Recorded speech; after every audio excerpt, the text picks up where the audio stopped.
Minute মতো সময় নেবে। এই আমাদের পিসি স্ক্রিন খুলে গিয়েছে, এখান থেকে আমরা দেখে নেব। এখানে এটা প্রথমে রিফ্রেশ মারবো, রিফ্রেশ মেরে আমরা 30 পিসিকে স্ক্রিনে আনবো। এখানে দেখা যাচ্ছে 30 পিসি স্ক্রিনে।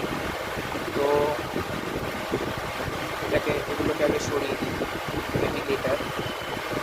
আপনি 30 পিসি আনতে গেলে যে কোনো স্ক্রিনে একটি রাইট ক্লিক করবেন মাউসের, তার দিয়ে পার্সোনালাইজ অপশানে যাবেন। অপশানে যাওয়ার পরে এরকম ইন্টারফেস আসবে। আসার পরে এরকম ইন্টারফেস আসবে। তারপর এখানে দেখবেন থিমস অপশানে লেফট ক্লিক করে স্ক্রল করবেন। স্ক্রল করার পরে দেখুন এখানে ডেস্কটপ আইকন সেটিংস আছে। ডেস্কটপ আইকন সেটিংয়ে লেফট ক্লিক করবেন। তারপর এখানেই দেখাবে কম্পিউটার, ইউজার ফাইলস এইসব দেখাবে। আমি শুধু কম্পিউটার্সটা করবো, করে অ্যাপ্লাই করে ওকে মেরে দেবো। দেখুন এসে গেছে আমাদের স্ক্রিনে 30 পিসি এসে গেছে।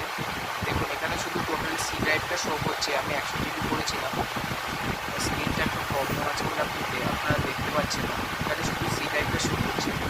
এবার আমরা পার্টিশনটা ক্রিয়েট করে দেবো।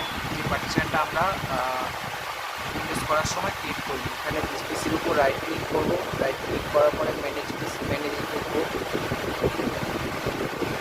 ম্যানেজে ঢোকার পরে এখানে ডিস্ক ম্যানেজমেন্ট থাকবে। ডিস্ক ম্যানেজমেন্টে ক্লিক করার পরে এই যে এখানে দেখাবে 833 জিবি রয়েছে।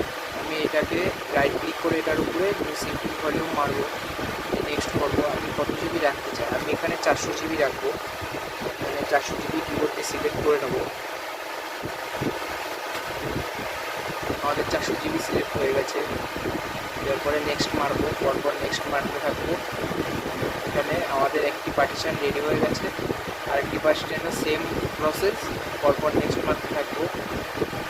হয়ে গেল কমপ্লিট। এবার আমরা 30 পিসি করবো, এটাকে মিনিমাইজ করবো। এখানে দেখতে পাচ্ছেন আমার এখানে প্রথমে একটা ড্রাইভ শো করছিল। এই ড্রাইভটা শো করছিল উপরে। এখন আমার দুখানা ড্রাইভ শো করছে, এই একটা 390 জিবি আর একটা 443 জিবি। তো আমার ভিডিওটা আজকে ছিল এই পর্যন্তই। Thank you for watching my video. যারা ইউটিউব থেকে দেখছো তারা আমার ইউটিউব চ্যানেলটিকে সাবস্ক্রাইব করবে। যারা ফেসবুক থেকে দেখছো তারা আমার ফেসবুক পেজটিকে ফলো করে লাইক শেয়ার অবশ্যই করবে। Thank you.